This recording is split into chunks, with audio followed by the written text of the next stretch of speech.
Oh, hello, darlings. Come sit by the fire. It's rather cold and dark tonight.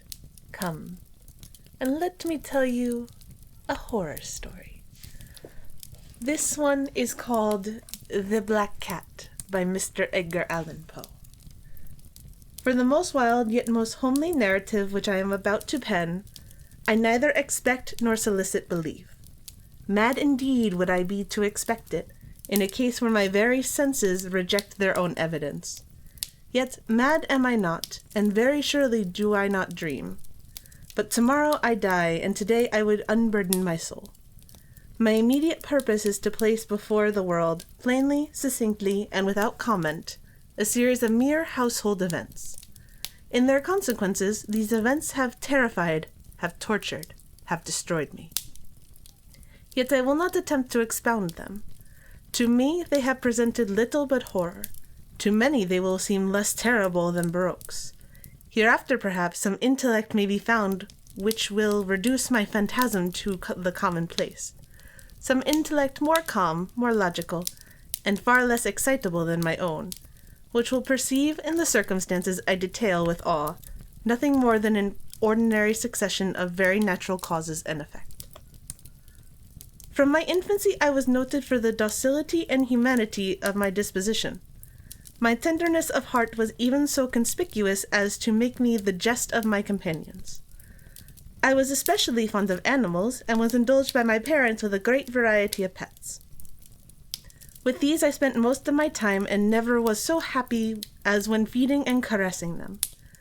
This peculiarity of character grew with my growth, and, in my manhood, I derived from it one of my principal sources of pleasure. To those who have cherished an affection for a faithful and sagacious dog, I need hardly be at the trouble of explaining the nature or the intensity of the gratification thus derivable. There is something in the unselfish and self-sacrificing love of a brute which goes directly to the heart of him who has had the frequent occasion to test the paltry friendship and gossamer fidelity of mere man. I married early, and was happy to find in a wife a disposition not uncongenial with my own. Observing my partiality for domestic pets, she lost no opportunity of procuring those of the most agreeable kind. We had birds, goldfish, a fine dog, rabbits, a small monkey, and a cat. This latter was a remarkably large and beautiful animal, entirely black, and sagacious to an astonishing degree. In speaking of her intelligence, my wife, who at heart was not a little tinctured with superstition, made frequent allusion to the ancient popular notion, which regarded all black cats as witches in disguise. Not that she was ever serious upon this point, and I mention the matter at all for no better reason than that it happened. Just now to be remembered. Pluto, this was the cat's name, was my favorite pet and playmate. I alone fed him, and he attended me whenever I went about the house. It was even with difficulty that I could prevent him from following me throughout the streets. Our friendship lasted, in this manner, for several years, during which my general temperament and character, through the instrumentality of the fiend intemperance, had, I blush to confess it, experienced a radical alteration for the worse. I grew day by day more moody, more irritable, more regardless of the feelings of others. I suffered myself to use intemperate language to my wife. At length I even offered her personal violence. My pets, of course, were made to feel the change in my disposition. I not only neglected, but ill-used them. For Pluto, however, I still retained sufficient regard to restrain me from maltreating him, as I made no scruple of maltreating the rabbits, the monkey, or even the dog, when by accident, or through affection, they came in my way. But my disease grew upon me, for what disease is like alcohol? And at length even Pluto, who was now becoming old, and consequently somewhat peevish, even Pluto began to experience the effects of my ill temper.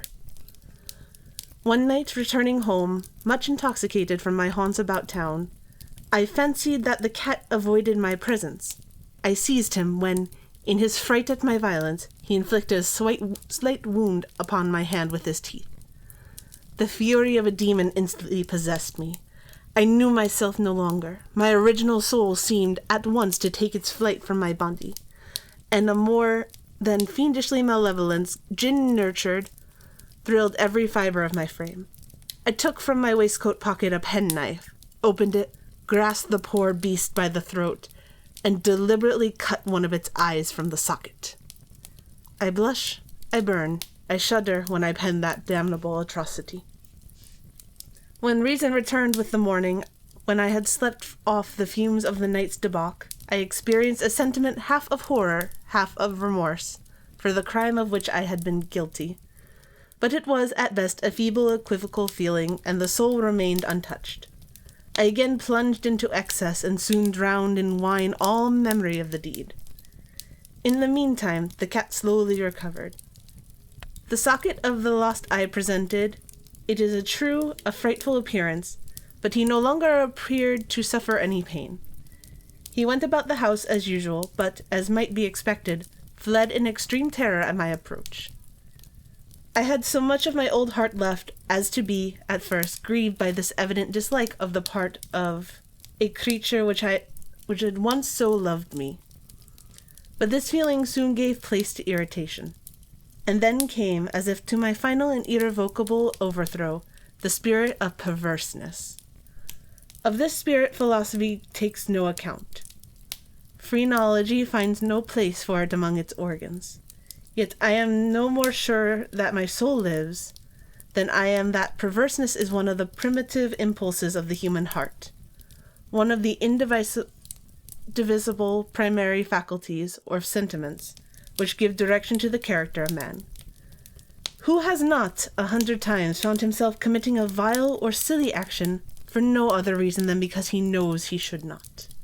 Have we not a perpetual inclination in the teeth of our best judgment to violate that which is law, merely because we understand it to be such? This spirit of perverseness, I say, came to my final overthrow. It was this unfathomable longing of the soul to vex itself, to offer violence to its own nature, to do wrong for the wrong's sake only, that urged me to continue and finally consummate the injury I had inflicted upon the unoffending brute.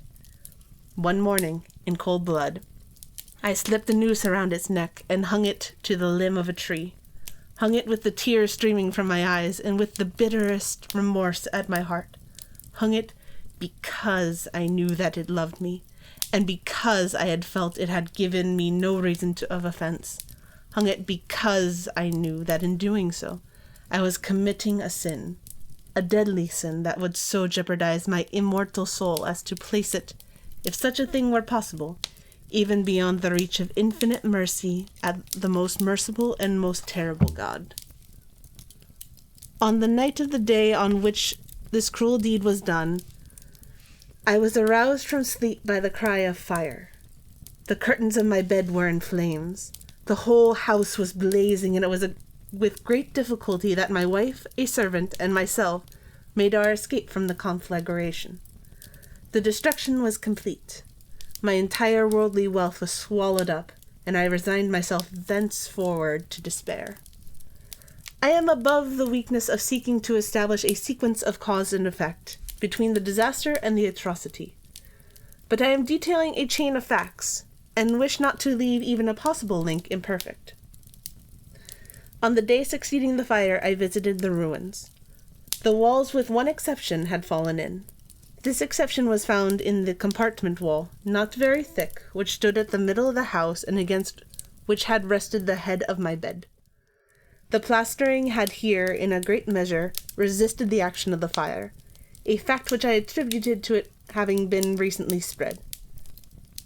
About this wall a dense crowd was collected, and many persons seemed to be examining a particular portion of it with very minute and eager attention. The words strange, singular, and other similar expressions excited my curiosity. I approached and saw, as if graven in bas relief upon the white surface, the figure of a gigantic cat. The impression was given with an accuracy truly marvelous. There had been a rope about the animal's neck. When I first beheld this apparition, for I could scarcely regard it as less, my wonder and my terror were extreme. But at length reflection came to my aid. The cat, I remembered, had been hung in a garden adjacent to the house. Upon the alarm of fire, this garden had been immediately filled by the crowd, by someone of whom the animal must have been cut from the tree and thrown through an open window into my chamber. This had probably been done with the view of arousing me from sleep. The falling of other walls had been compressed with the victim of my cruelty in the substance of the freshly spread plaster, the lime of which, with the flames, and the ammonia from the carcass, had then accomplished the portraiture, as I saw. Although I thus readily accounted to my reason, if not altogether to my conscience, for the startling fact just detailed, it did not the less fall to make a deep impression upon my fancy. For months I could not rid myself of the phantasm of the cat. And, during this period, there came back into my spirit a half-sentiment that seemed, but was not remorse. I went so far as to regret the loss of the animal, and to look about me among the vile haunts which I now habitually frequented, for another pet of the same species, and of somewhat similar appearance, with which to supply its place. One night I sat, half stupefied in a den of more than infamy. My attention was suddenly drawn to some black object, reposing upon the head of one of the immense hogsheads of the gin, or of rum, which constituted the chief furniture of the apartment. I had been looking steadily at the top of this hogshead for some minutes, and what now caused my surprise was the fact that I had not sooner perceived the object thereupon. I approached it, and touched it with my hand. It was a black cat, a very large one, fully as large as Pluto, and closely resembling him in every respect but one. Pluto had not a white hair upon any portion of his body, and this cat had a large, although indefinite splotch of white, covering nearly the whole region of the breast. Upon my touching him, he immediately arose, purred loudly, rubbed against my hand, and appeared delighted with my notice. This, then, was the very creature of which I was in search. I had once offered to purchase it off the landlord, but this person made no claim of it, knew nothing of it, had never seen it before. I continued my caresses, and, when I prepared to go home, the animal evinced a disposition to accompany me. I permitted it to do so, occasionally stopping and patting it as I proceeded. When I reached the house, it domesticated itself at once, and became immediately a great favorite with my wife. For my own part, I soon found a dislike to it arising within me. This was just the reverse of what I had anticipated, but I know not how or why it was. Its evident fondness for myself rather disgusted and annoyed. By slow degrees, these feelings of disgust and annoyance rose into the bitterness of hatred. I avoided the creature, a certain sense of shame and remembrance of my former deed of cruelty preventing me from physically abusing it. I did not, for some weeks, strike or otherwise violently ill-use it, but gradually, very gradually, I came to look upon it with unutterable loathing, and to flee silently from its odious presence, as from the breath of a pestilence. What added, no doubt, to my hatred of the beast was the discovery, on the morning after I brought it home, that, like Pluto, it also had been deprived of one of its eyes. This circumstance, however, only endeared it to my wife, who, as I have already said, possessed in a high degree that humanity of feeling which had once been my distinguishing trait, and the source of many of my simplest and purest pleasures. With my aversion to this cat, however, its partiality for myself seemed to increase. It followed my footsteps with a pertinacity which it would be difficult to make the reader comprehend. Whenever I sat, it would crouch beneath my chair or spring upon my knees, covering me with its loathsome caresses. If I arose to walk, it would get between my feet and thus nearly throw me down, or, fastening its long and sharp claws into my dress, clamber in this manner to my breast. At such times, although I longed to destroy it with a blow, I was yet withheld from so doing, partly by a memory of my former crime, but chiefly, let me confess it at once, my absolute dread of the beast. This dread was not exactly a dread of physical evil, and yet I should be at a loss how otherwise to define it. I am almost ashamed to my own, yes, even in the felon's cell, I am almost ashamed to own that the terror and horror with which the animal inspired me had been heightened by one of the merest chimeras it would be possible to conceive. My wife had called my attention more than once to the character of the mark of white hair, of which I have spoken, and which constituted the sole visible difference between the strange beast and the one I had destroyed. The reader will remember that this mark, although large, had been originally very indefinite, but by slow degrees nearly imperceptible, and which for a long time my reason struggled to reject as fanciful, it had at length assumed a rigorous distinctness of outline. It was now the representation of an object that I shudder to name, and for this, above all, I loathed and dreaded, and would have rid myself of the monster had I dared. It was now, I say, the image of a ghastly thing, of the gallows. O mournful and terrible engine of horror and of crime, of agony and of death. And now I was indeed wretched beyond the wretchedness of mere humanity, and the brute beast, whose fellow I had contemptuously destroyed, a brute beast to work out for me a man fashioned in the image of the high God, so much of insufferable woe. Alas, neither by day nor by night knew I the blessing of rest any more. During the former, the creature left me no moment alone, and, in the latter, I started hourly from dreams of unutterable fear to find the hot breath of the thing upon my face, and its vast weight, an incarnate nightmare that I had no power to shake off, incumbent eternally upon my heart. Beneath the pressure of torments such as these, the feeble remnant of the good within me succumbed. Evil thoughts became my sole intimates, the darkest and most evil of thoughts. The moodiness of my usual temper increased to hatred of all things and of all mankind, while, from the sudden, infrequent, and ungovernable outburst of a fury to which I now blindly abandoned myself, my uncomplaining wife, alas, was the most usual and the most patient of sufferers.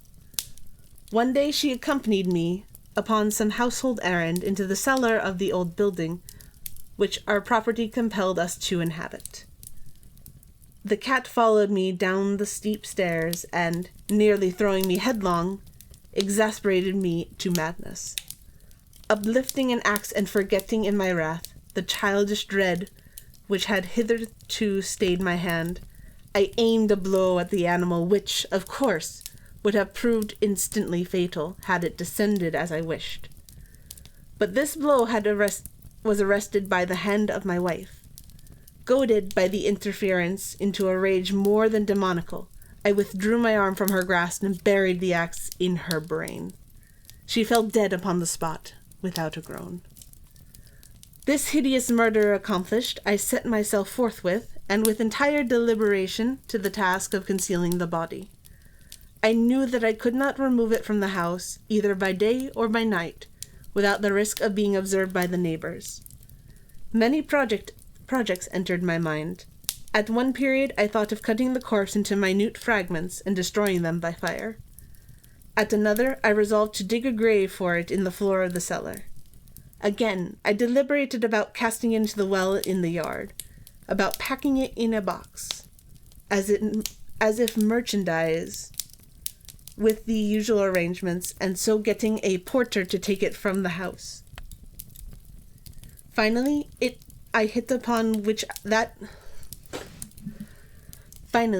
I hit upon what I considered a far better expedient than either of these. I determined to wall it up in the cellar, as the monks of the Middle Ages are recorded to have walled up their victims. For a purpose such as this, the cellar was admirably adapted. Its walls were loosely constructed and had lately been plastered throughout with a rough plaster, which the dampness of the atmosphere had prevented from hardening. Moreover, in one of the walls was a projection, caused by a false chimney or fireplace that had been filled or walled up, and made to resemble the rest of the cellar. I made no doubt that I could readily displace the bricks at this point, insert the corpse, and wall up the whole as before, so that no eye could detect anything suspicious. And in this calculation I was not deceived. By means of a crowbar I easily dislodged the bricks, and, having carefully deposited the body against the inner wall, I propped it into that position, while, with little trouble, I relaid the whole structure as it originally stood. Having procured mortar, sand, and hair, with every possible precaution, I prepared a plaster which could not be distinguished from the old, and with this I very carefully went over the new brickwork. When I had finished, I felt satisfied that all was right. The wall did not present the slightest appearance of having been disturbed. The rubbish on the floor was picked up with the minutest care. I looked round triumphantly and said to myself, "Here at least, then, my labor has not been in vain." My next step was to look for the beast which had been the cause of so much wretchedness, for I had, at length, firmly resolved to put it to death. Had I been able to meet with it at the moment, there could have been no doubt of its fate, but it appeared that the crafty animal had been alarmed at the violence of my previous anger, forbore to present itself in my present mood. It is impossible to describe or to imagine the deep and blissful sense of relief which the absence of the detested creature occasioned in my bosom. It did not make its appearance during the night, and thus for one night at least, since its introduction into my house, I soundly and tranquilly slept. I slept even with the burden of murder upon my soul. The second and third day passed, and still my tormentor came not. Once again I breathed as a free man. The monster in terror had fled the premises forever. I should behold it no more. My happiness was supreme. The guilt of my dark deed disturbed me but little. Some few inquiries had been made, but these had been readily answered. Even a search had been instituted, but of course nothing was to be discovered. I looked upon my future felicity as secured. Upon the fourth day of the assassination, a party of the police came, very unexpectedly, into the house, and proceeded again to make rigorous investigation of the premises. Secure, however, in the inscrutability of my place of concealment, I felt no embarrassment whatever. The officers bade me accompany them in their search. They left no nook or corner unexplored. At length, for the third or fourth time, they descended into the cellar. I quivered not a muscle. My heart beat calmly as that of one who slumbers in innocence. I walked to the cellar from end to end. I folded my arms upon my bosom and roamed easily to and fro. The police were thoroughly satisfied and prepared to depart. The glee at my heart was too strong to be restrained. I burned to say it, if but one word, by way of triumph, and to render doubly sure their assurance of my guiltlessness. "Gentlemen," I said at last, as the party ascended the steps, "I delight to have allayed your suspicions. I wish you all health and a little more courtesy. By the by, gentlemen, this is a very well-constructed house." In the rabid desire to say something easily, I scarcely knew what I uttered at all. "I may say an excellently well-constructed house. These walls— are you going, gentlemen? These walls are solidly put together, and here, through the mere frenzy of bravado, I rapped heavily with a cane, which I held in my hand, upon a portion of the brickwork behind which stood the ghastly corpse.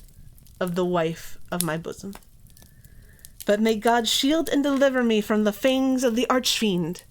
No sooner had the reverberation of my blows sunk into silence than I was answered by a voice from within the tomb, by a cry at first muffled and broken, like the sobbing of a child, and then quickly swelling into one long, loud, and continuous scream, utterly anomalous and inhuman, a howl, a wailing shriek, half of horror and half of triumph, such as might have arisen only out of hell, conjointly from the throats of the damned in their agony, and of the demons that exult in the damnation. Of my own thoughts it is folly to speak. Swooning, I staggered to the opposite wall. For one instant the party upon the stairs remained motionless, through extremity of terror and of awe. In the next, a dozen stout arms were toiling at the wall. It fell bodily. The corpse, already greatly decayed and clotted with gore, stood erect before the eyes of the spectres. Upon its head, with red extended mouth and solitary eye of fire, sat the hideous beast whose craft had seduced me into murder, and whose informing voice had consigned me to the hangman. I had walled the monster up within the tomb. And that, my darlings, is the black cat. Sleep well.